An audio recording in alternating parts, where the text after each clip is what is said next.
Hai sobat semuanya, semoga kalian tetap sehat walafiat. Selamat datang di channel Mokers Gaming. Jadi di video kali ini Mokers Gaming merangkum sebuah film Thailand yang keluaran tahun 2015 yang disutradarai oleh Kau Chang yang berjudul Hidden Murat. Karena nanti malam saya akan pergi bersama Natasha Wilona, tanpa basa-basi langsung saja kita let's go.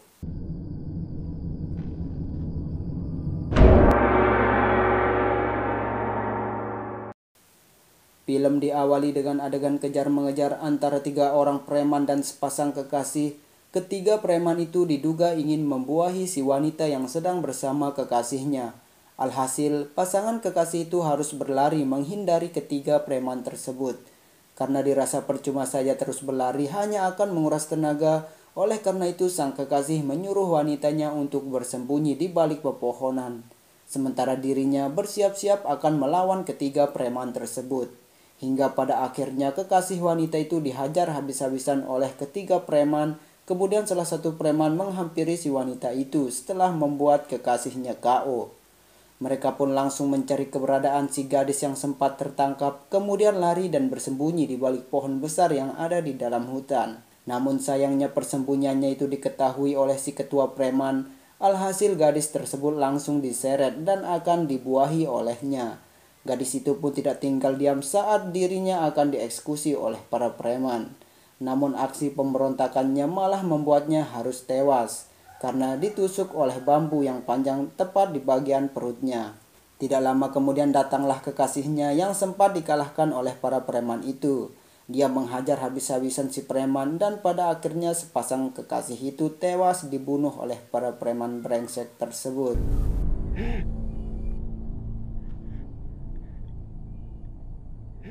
Adegan selanjutnya menampilkan sepasang kekasih yang sedang memancing ikan di tepi sungai. Mereka adalah Bua dan kekasihnya adalah Yot. Kemudian mereka berjalan untuk pulang ke rumah dan di perjalanan Bua harus terluka diakibatkan dahinya terkena lemparan batu yang dilakukan oleh si Boncel. Tidak tinggal diam kekasihnya diperlakukan kasar oleh orang lain. Ia pun langsung berlari mengejar si Boncel. Namun si Boncel sudah pergi menggunakan sepeda motor miliknya. Bua yang terkena lemparan batu langsung dibawa pulang ke rumahnya untuk diobati oleh ibunya.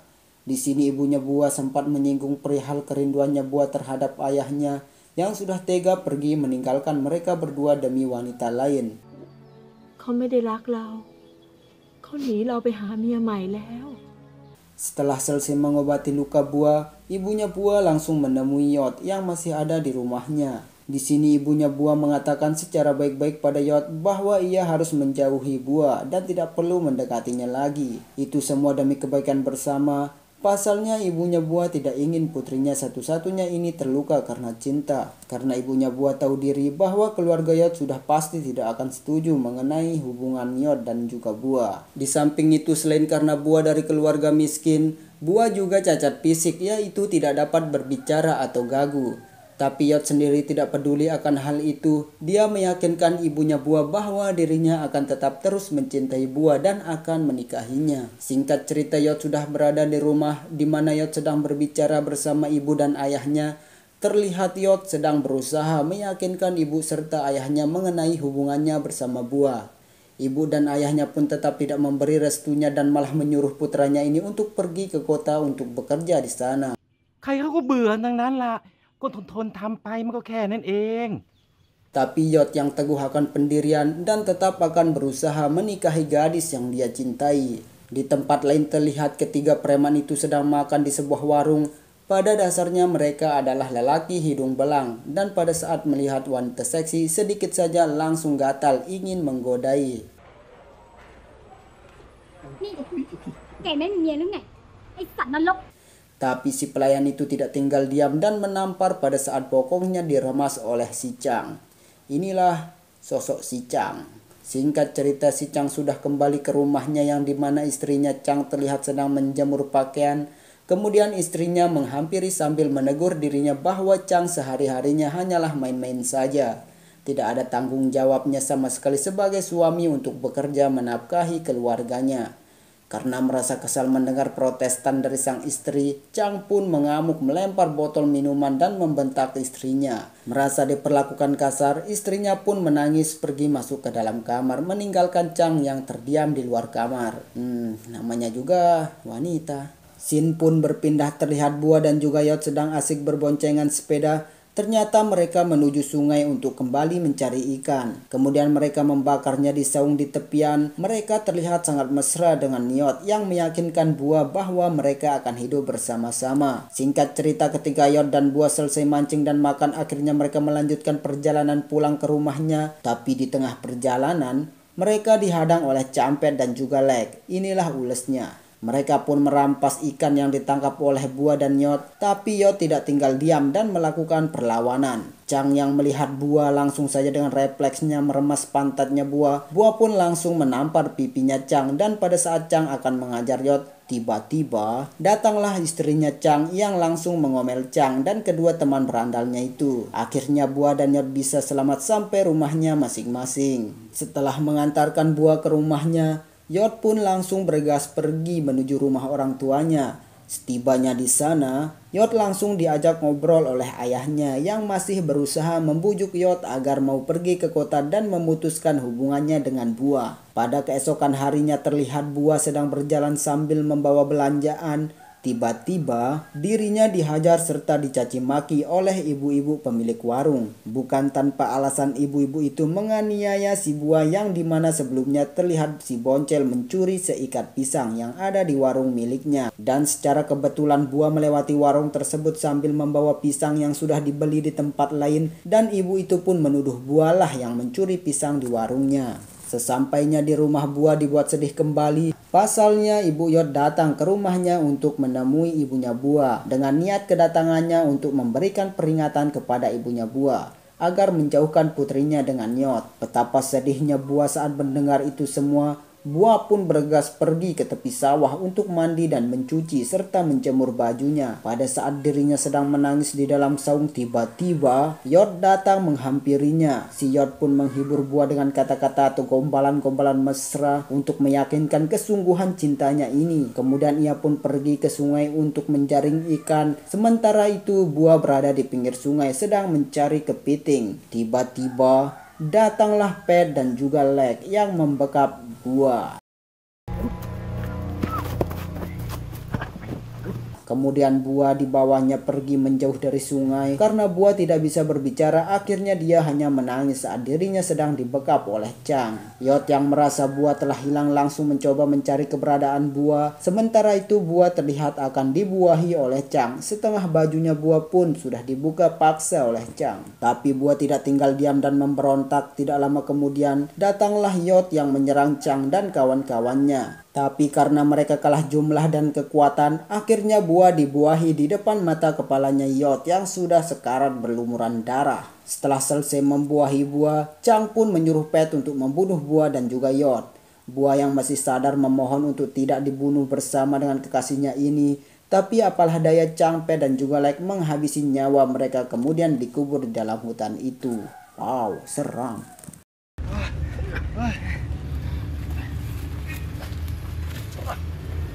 Pada malam harinya, ibunya Bua tetap menunggu kedatangan putrinya, namun tetap tidak kunjung datang. Hingga keesokan harinya, ibunya Bua pergi ke rumah orang tuanya Yot untuk menanyakan keberadaan putrinya. Tapi jawabannya sama saja, orang tuanya Yot pun sama sekali tidak tahu keberadaan anaknya ini. Dirasa anak-anaknya hilang, mereka pun berusaha untuk mencarinya. Hingga wanita paruh baya memberitahu mereka bahwa Chang, Pet dan juga Lek mengikuti Yot pada saat pergi memancing bersama dengan Bua. Ketiga orang tua itu pun langsung datang ke kediaman Chang, tapi apalah daya Chang malah mengusirnya dan tidak mengakuinya. Tidak tinggal diam, ketiga orang tua itu pun pergi untuk melapor kehilangan anak mereka ke kantor polisi. Namun laporannya ditolak karena tidak cukup bukti. Mereka pun kembali lagi ke desanya. Rasanya sulit sekali untuk mendapatkan keadilan karena mereka orang miskin. Tapi masih ada surga dan langit yang akan membawakan mereka ke keadilan, ucap ibunya Bua. คนจนอย่างพวกเราจะหาความยุติธรรมน่ะมันยาก Pada keesokan harinya, ibunya Buah berpapasan dengan Lek di pinggir jalan pada saat mereka akan pergi berburu. Ibunya Buah pun langsung bereaksi emosi melihat Lek, tapi Lek tidak menghiraukannya. Dengan raut muka yang bersalah, Lek langsung melanjutkan perjalanan. Kemudian di dalam hutan terlihat Lek tidak semangat dan mengutarakan keresahannya bahwasanya Lek tidak dapat tidur dengan tenang dan dirinya menyarankan agar mereka menyerahkan diri ke pihak polisian. Chang yang mendengar hal itu pun langsung bereaksi marah sambil menodong pistol. Chang mengancam Lek dan juga Pat akan dibunuh apabila mereka ingin melaporkan kejahatan mereka. Akhirnya Lek dan juga Pat mematuhi perintah dari ketuanya ini. Setelahnya di dalam hutan, Lek dan juga Pat dibuat tidak tenang dengan kehadiran sesosok makhluk halus wanita. Akhirnya karena Lek dan Pat ketakutan, mereka berdua pun memutuskan untuk pergi dari hutan, meninggalkan Chang yang tengah asyik dan menembak seekor burung. Di malam harinya Lek kembali dihantui pada saat dirinya sedang kencing, yang ketakutan melihat sesosok mayat Buah tergeletak di pinggir jalan. Seketika langsung pergi berlari di tempat itu. Sementara itu di kediaman Chang, dirinya yang baru pulang ke rumahnya secara tidak sadar melihat sosok wanita. Dia pikir itu istrinya, namun istrinya ternyata tidur di dalam kamarnya. Selanjutnya di tempat Pat, pada saat Pat akan masuk ke dalam rumah, dia mendengar suara bisikan yang entah datang dari mana. Pat pun penasaran, ia pun mencoba untuk mencari tahunya. Dan benar saja, sesosok makhluk halus sudah berada di area sekitar rumahnya. Karena terus merasa gelisah, Lek pun sampai bermimpi seram yang dimana dirinya memasuki sebuah rumah untuk mengikuti Buah. Tapi tiba-tiba, hantu Buah pun datang dari arah belakang. Setelah bermimpi, Lek pun terbangun dan tidak bisa tidur dengan tenang. Dan lagi-lagi hantu Buah menakutinya.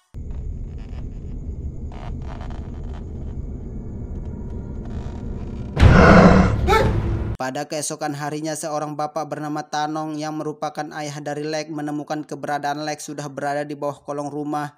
Keadaannya seperti ketakutan dan juga gugup.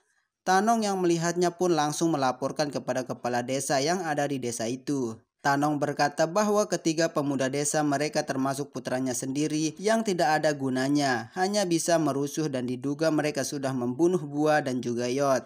Tapi Pak Kepala Desa tidak langsung percaya karena mereka tidak cukup bukti. Entah kenapa tiba-tiba Lek sudah berada di dalam hutan sambil membawa senapan.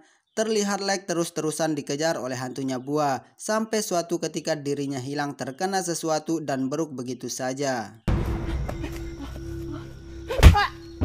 Kemudian di tempat lain ayahnya Yot kembali mendatangi rumahnya Pat dan masih terus berusaha untuk mendesak Pat agar mau mengakui kebenarannya supaya nasibnya tidak sama seperti Lek yang sudah mati. Ujar ayahnya Yot kepada Pat. Tapi tetap sama saja Pat tidak mau mengakuinya. Setelah Pat didatangi oleh ayahnya Yot, pada siang hari ini Pat bermimpi didatangi arwahnya Buah pada saat tertidur dan terbangun untuk cuci muka. Pat yang sudah tidak kuat lagi pun menyempatkan diri untuk pergi beribadah ke kuil. Setelah dari kuil, Pat bertemu dengan Chang di tempat mereka biasa berkumpul.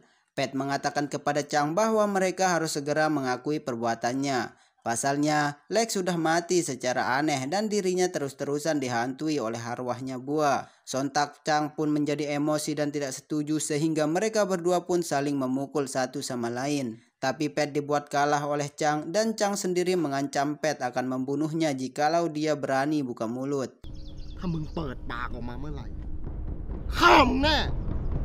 Di malam harinya, kini giliran Chang yang bermimpi didatangi oleh arwah Yot dan juga Buah. Pagi pun tiba, terlihat Pat tengah berada di dalam sungai sedang menjaring ikan. Tiba-tiba Pat kembali mendengar suara bisikan memanggil namanya dan seketika pada saat ada suara sesuatu menjebur ke dalam sungai, Pat pun langsung diserang oleh sesuatu hingga dirinya tenggelam. Singkat cerita, yang didatangi oleh kepala desa yang ternyata merupakan ayahnya sendiri. Ayahnya menyuruh Chang untuk segera mengakui perbuatannya. Pasalnya, ayahnya tidak ingin Chang berakhir tragis seperti Lek dan juga Pat. Tetap saja Chang tidak bisa diberitahu dirinya sama sekali berbeda dengan ayahnya yang berusaha untuk menegakkan keadilan. Chang pun sedikit melunak dan pergi menemui Tanong untuk menanyakan tentang Lek kepadanya. Tapi yang didapat oleh Chang adalah perintah dari Tanong agar Chang segera mengakui perbuatannya itu. Setelah siangnya dia pergi ke dalam kuil mungkin untuk berdoa. Pada malam harinya Chang minum sendirian. Pada saat Chang akan pergi mengendari motornya, tiba-tiba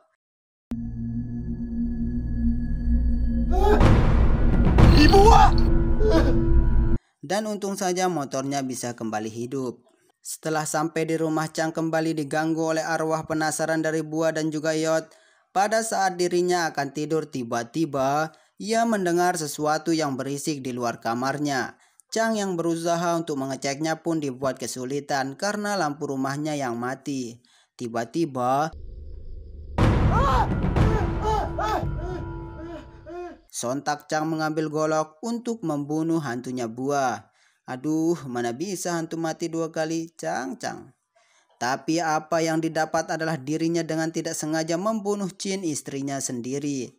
Tidak lama kemudian pada saat Chang sendiri menangisi mayat istrinya, tiba-tiba singkat cerita, Chang sudah berada di dalam suatu gubuk dengan keadaan dirinya sudah terikat di bagian leher dan juga tangannya.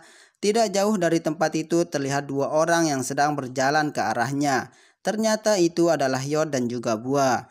Yot dan juga Bua selama ini ternyata masih hidup karena ia berhasil bangkit dari tanah yang sudah menguburnya pada saat itu. Dari peristiwa mengerikan itu, Yot dan juga Bua memutuskan untuk membalas dendamnya terhadap Chang dan juga kedua temannya itu. Yot yang ternyata dulunya sempat menjadi perias artis atau mua di kota Bangkok, menggunakan bakatnya untuk merias wajah Bua menjadi persis dengan make up hantu. Chang yang mendengar hal itu langsung bereaksi akan aksi balas dendam yang dilakukan oleh Yot kepadanya. Tapi di dalam lubuk hati Yot dan juga Bua, mereka hanya ingin hidup tenang. Tapi balas dendam perlu dilakukan karena Chang dan teman-temannya akan terus berbuat jahat apabila tidak diberikan pelajaran. Ia juga mengungkapkan mengenai kematian Nyelek yang ditembak tepat di bagian sosisnya. Sementara itu, Pet mati dibunuh oleh Yot dan juga Bua dengan cara ditenggelamkan ke dalam sungai. Tidak lama kemudian setelah Yot puas berkata kepada Chang, Bua pun langsung menendang kayu yang menjadi pijakan kakinya Chang dan akhirnya Chang tewas tergantung di atas tali. Tidak hanya sampai di situ, ternyata Bua juga membalaskan dendamnya kepada siapa saja yang menyakiti semasa hidupnya dulu. Terlihat ibu-ibu warung yang dulu mau fitnah dan menganiaya dirinya kini berhasil ditakuti olehnya. Film pun selesai. Oke sobat, itulah alur cerita film pada video ini. Menurut kalian bagaimana dengan film ini? Tulis pendapat kalian di kolom komentar. Mungkin itu saja penjelasan dari channel ini. Terima kasih.